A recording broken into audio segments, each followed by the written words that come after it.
Hi పిల్లలు. అందరికీ praise lord. మరి మనము స్టోరీలోకి వెళ్ళిపోదామా? ఈరోజు స్టోరీ పేరేంటంటే 'ఫ్రానీస్ నెస్ట్' అన్నమాట. ఈ ఫ్రానీ అనేది ఒక బర్డ్ నేమ్. ఒక రాబిన్ జాతికి చెందిన ఒక బర్డ్ నేమ్ ఈ ఫ్రానీ అన్నమాట. మరి ఈ స్టోరీ చూసుకునే ముందు కొన్ని విషయాలు మనం చూసుకుందాం. పిల్లలు, మనకి ఇల్లు అనేది చాలా ఇంపార్టెంట్ కదా! ఈ లోకంలో మనం జీవించాలంటే మనకి చాలా అవసరం. మనకి వాటర్, ఎయిర్, సన్‌లైట్, ఫుడ్ ఇవన్నీ కూడా దేవుడు మనకి ఈ లోకంలో జీవించడానికి ఇస్తా వచ్చాడు కదా! అలాగే క్లోత్స్ కూడా అవసరమే. అలాగే మనకి హౌస్ కూడా చాలా ఇంపార్టెంట్ అనమాట. ఎందుకనంటే మరి ఎండ నుంచి, ఆ యొక్క చలి నుంచి, ఆ యొక్క వర్షం నుంచి, ఈ యొక్క బయట వాతావరణం అన్నిటి నుంచి కూడా ఇల్లనేది మనకి చాలా ప్రొటెక్ట్ చేస్తా ఉంటుంది. అంతేకాదు, ఏ భయము లేకుండా, ఏ యొక్క జంతు భయం లేకుండా, దొంగ భయం లేకుండా, పురుగు భయం లేకుండా మనం ఇంటిలో ఎంతో సేఫ్‌గా జీవించొచ్చు. మన ఫ్యామిలీ సేఫ్‌గా, కంఫర్ట్‌గా ఉండాలంటే మనకేం అవసరమో ఇల్లనేది మనకి చాలా ఇంపార్టెంట్. అయితే ఇల్లు చాలా టైప్స్ ఆఫ్ ఇల్లులు మనం చూస్తాం కదా! ఒక్కొక్క ఏరియాని బట్టి ఒక్కొక్క టైప్ ఆఫ్ ఇల్లు కడతా ఉంటారనమాట. సో, ఈ యొక్క టైప్ ఆఫ్ ఇంటికి ఒక్కొక్క మెటీరియల్ తీసుకుంటామనమాట. అయితే ఎటువంటి మెటీరియల్ తీసుకున్నా, ఎటువంటి ఇల్లు కట్టినా కూడా దాని ఫౌండేషను, దాని కన్‌స్ట్రక్షను ఎంతో స్ట్రాంగ్‌గా ఉండాలనమాట. అలా ఉన్నప్పుడే ఆ ఇంటిలో మనం చాలా కాలం సేఫ్‌గా నివసించగలమనమాట. అయితే పిల్లలు, మనుషులకే గాదు, బర్డ్స్‌కి, జంతువులకి, ఇన్సెక్ట్స్‌కి అన్నిటికి కూడా ఇల్లు అవసరమే. ఆ! అయితే మరి ఈరోజు మనం చూసుకోబోయే స్టోరీ చెప్పాను కదా! ఫ్రానిస్ నెస్ట్ అన్నమాట. ఈ యొక్క బర్డ్స్ యొక్క ఇంటిని ఏమంటారంటే నెస్ట్ అని అంటారనమాట. అయితే ఇక్కడ చూసారా, 2 బర్డ్స్ ఉన్నాయి. ఈ 2 బర్డ్స్ కూడా మంచి ఫ్రెండ్స్ అన్నమాట. అయితే పిల్లలు, ఇక్కడ స్కార్ఫ్ కట్టుకున్న బర్డ్‌ని చూసారా? దాని పేరు ఫ్రానీ అన్నమాట. ఈ ఫ్రానీ ఏంటంటే అంతా పాత పద్ధతి పాటిస్తా ఉంటుంది. పాత పద్ధతి అనేది చాలా సేఫ్ అని చెప్పేసి తన యొక్క ఉద్దేశ్యం అన్నమాట. అది బెస్ట్ అని తన యొక్క ఉద్దేశ్యం అన్నమాట. ఇంకో బర్డ్‌ని చూసారా? ఇది ఫ్యాన్సీ అన్నమాట. ఇదంతా కూడా ట్రెండీ అంటదన్నమాట. అంతా కూడా ఏదైతే కొత్త పద్ధతో అదే పాటించాలనుకుంటది. అదే సేఫ్ అనుకుంటది. ఇంకా ఆ యొక్క ట్రెండింగ్ ఫాలో అవ్వడం అంటే ఈ ఫ్యాన్సీకి చాలా ఇష్టమన్నమాట పిల్లలు. అయితే అందుకనే చూసారా? మంచి స్టైల్‌గా ఉంది గదా! అయితే వీళ్ళిద్దరూ మంచి ఫ్రెండ్స్ అన్నమాట. అయితే పిల్లలు, ఈ 2 బర్డ్స్ కూడా కొన్ని విషయాలని డిస్కస్ చేసుకుంటున్నాయి. యాక్చువల్‌గా అది స్ప్రింగ్ సీజన్ అన్నమాట. స్ప్రింగ్ సీజన్ అంటే తెలుసు కదా! మొత్తం గ్రీనరీగా, చెట్లన్నీ పచ్చగా, మంచి ఫ్రూట్‌ఫుల్‌గా ఉంటాయి గదా! మరి అటువంటి సమయంలో ఇవి కూడా నెస్ట్ కట్టుకుంటాయన్నమాట. నెస్ట్ అంటే ఏంటి పిల్లలు? బర్డ్స్ యొక్క ఇంటిని నెస్ట్ అంటారు కదా! మరి ఆ నెస్ట్‌ని కట్టుకొని గుడ్లు పెడతాయన్నమాట. గుడ్లు పెట్టి దాన్ని పొదిగించుకొని పిల్లలుగా చేసుకుంటాయన్నమాట. అయితే ఆ సీజన్‌లో. కనుక వీళ్ళిద్దరూ డిస్కస్ చేసుకుంటున్నారు. మరి నెస్ట్ కట్టుకోవాలంటే ఫస్ట్ ఏం కావాలి? వాళ్ళకి స్థలం కావాలి. మనకైతే స్థలం కొనాలంటే ఎంతో మనీ కదా! కానీ వాళ్ళకి ఎక్కడైనా కట్టుకోవచ్చు కదా! వాళ్ళు ఏ చెట్టు మీదైనా చక్కగా కట్టుకోవచ్చు కదా! కనుక వాళ్ళిద్దరూ కూడా "నీకు స్థలం దొరికిందా? నీకు స్థలం దొరికిందా?" అని మరి మాట్లాడుకుంటా ఉన్నారనమాట. అప్పుడు ఫ్రానీ చెప్పిందనమాట. నాకు ఈ పక్కనే ఉంది చూసావా?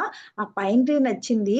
ఆ పైన్ ట్రీ పైన నేను ఇల్లు కట్టుకుంటాను" అని చెప్పిందనమాట. అని చెప్తే అప్పుడు ఫ్యాన్సీ కూడా ఏమందంటే, దానికి ఎదురుగా ఆపోజిట్‌గా ఒక ఇల్లుంది జూషినావా? ఆ సందులో, ఆ ఇంటిలో ఒక యాపిల్ ట్రీ ఉంది. నేను అక్కడ నెస్ట్ కట్టుకుంటాను అని చెప్పి ఫ్యాన్సీ కూడా అంటా వచ్చిందనమాట. అయితే ఒక ఇల్లు కట్టుకోవాలంటే ఏం అవసరం? మెటీరియల్ అవసరం కదా! సో, ఆ మెటీరియల్ కోసం వాళ్ళిద్దరూ డిస్కస్ చేసుకుంటున్నారనమాట. ఆ మెటీరియల్ బర్డ్స్‌కి సంపాదించాలంటే చాలా కష్టం కదా! కనుక మనం ఇప్పుడే స్టార్ట్ చేయాలి.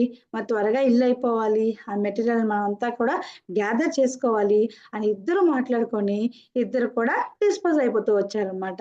నెక్స్ట్‌కి సంబంధించిన మెటీరియల్ ఏంటో తెలుసా పిల్లలు? చూసారా? చెట్టు బెరడ్లు, పుల్లలు, మట్టి, ఆకులు ఇవన్నిటితోని నెస్ట్‌ని ఈ బర్డ్స్ ఎంతో చక్కగా కడతాయన్నమాట. సో, ఇవి నెస్ట్‌కి సంబంధించిన మెటీరియల్ అన్నమాట. అయితే ఈ మెటీరియల్ వాళ్ళు సంపాదించుకోవాలంటే చాలా కష్టం తెలుసా పిల్లలు? అయితే మరి మన ఫ్యాన్సీ ఏం చేస్తుందో తెలుసా? ఫ్యాన్సీ అంతా కూడా ట్రెండ్ ఫాలో అవుతది గదా! అంతా న్యూ అంటది గదా! సో, తనకి చాలా లేజీ అన్నమాట. తనకే కాదు పిల్లలు, పాత పద్ధతులను పాటించిన మన యొక్క అమ్మమ్మలు, తాతయ్యలు వీళ్ళందరూ కూడా చాలా స్ట్రాంగ్‌గా ఉండేవారు.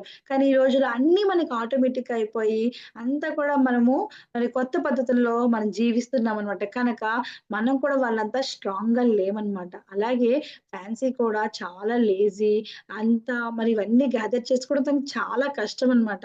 తనేం చేస్తా వచ్చిందంటే, ఇంకా మరి మెటీరియల్‌ని వెతుక్కోవడానికి వెళ్తా వచ్చిందనమాట. అయితే కొంచెం దూరంలోనే తనకి ఒక డస్ట్‌బిన్ కనబడిందనమాట. అయితే ఆ డస్ట్‌బిన్ చుట్టూరు కూడా కలర్ యొక్క టిష్యూ పేపర్స్, ముఖం తుడుచుకున్న టిష్యూ పేపర్స్ కనబడ్డాయన్నమాట. అది చూసి అరే! ఇదేదో కలర్‌ఫుల్‌గా బావుంది అని చెప్పేసి అక్కడికి ఫ్యాన్సీ వచ్చి ఆ పేపర్స్‌ని తీసుకుందన్నమాట. ఆ ఐడియా ఈ యొక్క పేపర్స్ తోటి నేను నా యొక్క నెక్స్ట్‌ని కట్టుకుంటా అనుకుందంట. పిల్లలు అయితే వెంటనే ఏం చేసింది, ఆ పేపర్స్‌ని గ్యాదర్ చేసుకుంది. ఆకుల్ని కొంచెం మట్టిని తీసుకుంది. వాటిని రౌండ్‌గా చేసేసి దాన్ని నెస్ట్ కట్టుకుందంట. ఆ నెస్ట్ కట్టుకొని ఫ్యాన్సీ ఇంకా ఆ నెస్ట్‌ని చూసి అబ్బా! నా నెస్ట్ ఎంత బాగుంది, ఎంత మోడల్‌గా ఉంది, ఎంత కలర్‌ఫుల్‌గా ఉంది, ఎంత లేటెస్ట్‌గా ఉంది అని మురిసిపోతా ఉందన్నమాట. అయితే మరి ఫ్యాన్సీ అనుకుందంట, పాపం ఫ్రాన్ ఇవన్నీ తెలియక ఎంత కష్టపడుతుందో అసలే పాత పద్ధతి అంటాది. ఆ పాత పద్ధతిలో అన్నీ సంపాదించుకోవడానికి ఎంత కష్టపడుతుందో ఏంటో!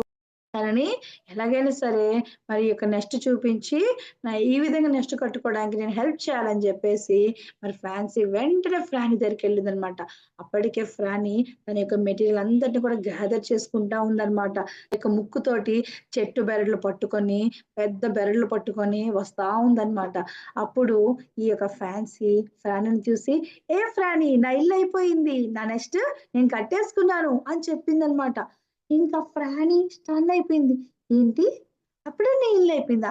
నేనింకా మెటీరియల్‌నే గ్యాదర్ చేసుకోలేదు. అప్పుడే నీ హౌస్ అయిపోయిందా?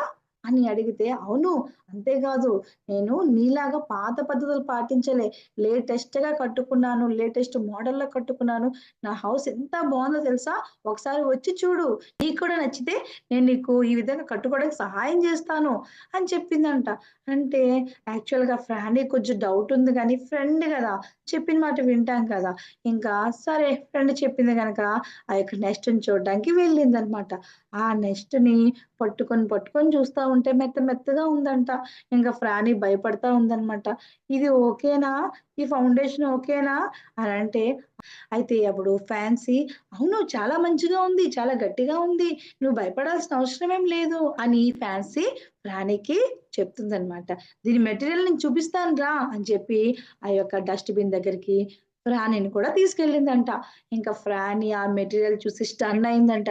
ఏంటి ఈ కలర్‌ఫుల్ టిష్యూ పేపర్స్‌తో చేసావా నెస్ట్‌ని అంటే అవును అని చెప్తుందంట ఫ్యాన్సీ. అప్పుడు ఫ్రానీ అంటుంది అమ్మో! నా యొక్క నెస్ట్ మంచిగా ఉండాలి, గట్టిగా ఉండాలి. దీనికి నేను ఫౌండేషన్ మంచిగా ఇద్దామనుకుంటున్నాను. వీటితో నేను నెస్ట్‌ని కట్టుకోలేను. నన్నేమనుకోవద్దని ఇంకా ఫ్రానీ వెళ్ళిపోయిందంట. ఇంకా ఫ్యాన్సీకి చాలా కోపమొచ్చిందంట. ఇంకా ఫ్రానీ మీద గట్టిగా అరుస్తా ఉందంట. ఆ! నువ్వంతే. నువ్వెంత చెప్పినా వినవు.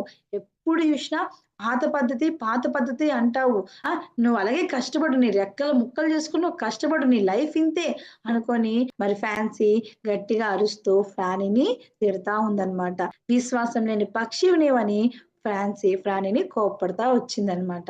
ఆ తర్వాత మరి ఫ్రానీ చక్కగా నెస్ట్‌ని కట్టేసుకుంది. చూసారా? ఎంత బాగా కట్టుకుంది గదా! ఎంత దృఢంగా, ఎంత పటిష్టంగా కనిపిస్తుంది గదా! ఈ విధంగా ఫ్రానీ మంచిగా తన నెస్ట్‌ని పాత పద్ధతిలో, కరెక్ట్ పద్ధతిలో తన యొక్క నెస్ట్‌ని తను కట్టుకుంటా వచ్చిందనమాట. ఆ తర్వాత మరి చెప్పాను కదా! ఇప్పుడు వాళ్ళేం చేయాలి? ఎగ్స్ పెట్టాలన్నమాట. ఇరువురు కూడా ఈ విధంగా గుడ్లు పెట్టి, ఆ యొక్క నెస్ట్‌లోని వాటిని భద్రపరుస్తా వచ్చారనమాట. వాటిని మరి ఎక్కడికైనా బయటికి వెళ్ళినప్పుడు కూడా మరి త్వరగా ఆహారం తీసుకొని వచ్చి వాటిని జాగ్రత్తగా కాపాడుకుంటూ వస్తున్నారనమాట. అటువంటి సమయంలో అక్కడ ఒక వర్షం పట్టుకుందంట. చిన్న జల్లులు కాదు పిల్లలు పెద్ద వర్షం పట్టుకుందంట. అయితే ఇక్కడ చూస్తే ఫ్రాని మాత్రం చాలా కూల్‌గా ఉందంట. ఎంత వర్షం పడినా కూడా అస్సలు ఏం భయపడకుండా ఓకే. నా యొక్క గుడ్లు క్షేమంగా ఉన్నాయి అని చెప్పి హ్యాపీగా రిలాక్స్ అయితా నిద్రపోతా వస్తుందంట. కానీ ఇక్కడ ఫ్యాన్సీ పరిస్థితి అలా లేదు పిల్లలు. వర్షం పడతా ఉంటే ఆ నెస్ట్ ముడుచుకుపోతా ఉందన్నమాట. ఇంకా 2 రెక్కలతోటి ఆ నెస్ట్‌ని కాపాడుకుంటూ, ఆ గుడ్లను కాపాడుకుంటూ వస్తా ఉందన్నమాట. అయితే రాత్రంతా కూడా ఆ యొక్క ఫ్యాన్స్ ఏం చేస్తా ఉంది, వాటిని ఎంతో భయంగా కాపాడుకుంటూ వస్తుందంట. కాపాడుకుంటూ వస్తుంది. మార్నింగ్ అయ్యింది. కానీ అప్పటికి ఆ నెస్ట్ బాగా తడిచి ఉండడం వల్ల ఆ నెస్ట్ ఏమవుతా వచ్చిందంటే చిరిగిపోతా వచ్చింది పిల్లలు. అంతే అక్కడి నుంచి వాళ్ళ గుడ్లన్నీ కూడా కింద పడిపోతా వచ్చాయన్నమాట. అలా పగిలిపోతా వచ్చాయి. చూసారా పిల్లలు? ఫ్యాన్సీ నెస్ట్ కట్టుకుందెందుకు? ఆ గుడ్లను పెట్టుకొని వాటిని పొదిగించుకోవాలనే కట్టుకుంది కదా! కానీ దేని కొరకు కట్టుకుందో దాని కొరకు ఆ నెస్ట్ ఉపయోగపడలేదన్నమాట. అప్పుడు ఫ్యాన్సీ చాలా బాధపడింది. అయ్యో! నేను ఫ్రాడీలాగా నేను కూడా పాత పద్ధతిలో, కరెక్ట్ పద్ధతిలో ఇల్లు కట్టుకొనుంటే ఎంత బాగున్ను. ఈరోజు నా గుడ్లకి పరిస్థితి రాలేకపోతుంది కదా! కానీ తనెప్పుడు తెలుసుకుంది? ఇంకా పరిస్థితి విషమించిన తర్వాత అంతా అయిపోయాక తను తెలుసుకుంది. ఇప్పుడేమైనా ప్రయోజనమా పిల్లలు? ఏం ప్రయోజనం లేదనమాట. కనుక మన పాత పద్ధతి, కొత్త పద్ధతి కాదు. ఏది కరెక్ట్ పద్ధతో దాన్ని మనము ఫాలో అయ్యేవారిగా ఉండాలనమాట. పిల్లలు అయితే దీనికి సంబంధించి బైబిల్ కూడా ఏం చెప్తుందో మనం చూసుకుందాం. అయితే బైబిల్‌లో కూడా 'the wise and foolish builders' అని వీరి కొరకు రాసిందనమాట. అందులో ఒకాయన ఏం చేస్తారంటే, మరి ఆ యొక్క ఇన్‌స్ట్రక్షన్స్ ప్రకారము ఆ యొక్క హౌస్‌ని బండ మీద కట్టుకుంటాడు. ఇంకొక వ్యక్తి మాత్రం దానికి వ్యతిరేకంగా మరి ఇసుక మీద కట్టుకుంటాడనమాట. అయితే వారికేం జరిగిందో మనం ఇప్పుడు చూద్దాం. పిల్లలు చూసారా? అయితే ఇద్దరు వ్యక్తులు ఇల్లు కట్టుకోవాలని డిసైడ్ అవుతారు. అయితే ఎలా కట్టుకోవాలి, ఎలా కట్టుకోకూడదు అన్నది ఇన్‌స్ట్రక్షన్స్ ద్వారా వాళ్ళు తెలుసుకుంటారు. ఒక వ్యక్తి దాన్ని సీరియస్‌గా తీసుకుంటారు. కానీ ఒక వ్యక్తి ఫూలిష్‌గా దాన్ని పట్టించుకోడనమాట. అయితే ఆ ఇద్దరు వ్యక్తులు కూడా ఇల్లు కట్టుకోవడానికి బయలుదేరుతారనమాట. దానికి కావాల్సిన ప్లేస్‌ని వాళ్ళు చూసుకుంటారు. అయితే ఎవరైతే ఈ యొక్క ఒక వ్యక్తి తెలివిగా ఏం చేస్తాడంటే, ఆ యొక్క ఇన్‌స్ట్రక్షన్స్ ప్రకారంగా బండ మీద తన ఇల్లు కట్టుకోవాలని అనుకుంటాడనమాట. ఆ బండ మీద చక్కగా తనకు కావాల్సిన మెటీరియల్‌ని తను తెచ్చుకుంటాడు. ఈ విధంగా ఆ యొక్క మెటీరియల్‌ని తెచ్చుకొని చక్కగా తన ఇంటిని నిర్మించుకుంటాడనమాట. ఎంతో స్ట్రాంగ్‌గా, ఎంతో మంచిగా ఫ్యూచర్‌ని ఆలోచించి ఏదైతే ఆ ఇన్‌స్ట్రక్షన్స్ రాసారో దాని ప్రకారంగా ఒక వ్యక్తి ఇల్లు కట్టుకుంటాడు. అయితే ఇంకొక వ్యక్తి ఉన్నాడు కదా! ఆయన మాత్రము ఫూలిష్‌గా థింక్ చేస్తాడనమాట. ఇంత ఎవరు కష్టపడతారు? నాకు నచ్చినట్టు నేను కట్టుకుంటాను. ఏం జరగదు అని అనుకోని ఇసుక మీద ఏదైతే చేయకూడదని చెప్పారో దాని ప్రకారంగా ఇల్లు కట్టుకుంటాడనమాట. సో, ఒకరు బండ మీద కట్టుకున్నారు. ఒకరు ఇసుక మీద కట్టుకున్నారు. రోజులు గడుస్తా ఉన్నాయి. ఇద్దరు మంచిగానే ఉన్నారు. కానీ ఒకరోజు ఏమైందంటే పెద్ద గాలి స్టార్ట్ అయింది పిల్లలు. గాలితో పాటు ఇంకా తుఫాను కూడా స్టార్ట్ అవుతా వచ్చిందనమాట. గాలి వచ్చింది, తుఫానొచ్చింది, వరదలొచ్చాయన్నమాట. అయితే ఈ బండ మీద కట్టుకున్నవాడు ఎంతో సేఫ్‌గా ఉన్నాడు. మంచిగా నిద్రపోతున్నాడనమాట. కానీ ఈ యొక్క ఎవరిది ఇసుక మీద కట్టుకున్నాడో ఆయన ఇల్లు మాత్రము ఈ గాలి, తుఫాన్లు భరించలేక అది కూలిపోతా వచ్చిందనమాట. సో, బండ మీద కట్టుకున్నవాడు చాలా సేఫ్‌గా ఉన్నాడు గానీ, ఇన్‌స్ట్రక్షన్స్ విరుద్ధంగా కట్టుకున్న ఇల్లు మాత్రం పాడైపోతా వచ్చిందనమాట. సో, ఈ విధంగా మరి బండ మీద మరి బుద్ధిమంతుని వలె మరి ఇల్లు కట్టుకున్నవాడు ఇల్లు నిలిచింది గానీ, మరి ఇసుక మీద ఒక బుద్ధిహీనుని వలె కట్టుకున్నవాడి ఇల్లు మాత్రం పడిపోతా వచ్చింది. ఎవరైతే అక్కడ రాసి ఉన్న మాటల చొప్పున మరి నడుస్తా వచ్చారో వాడి ఇల్లు స్థిరంగా ఉంది.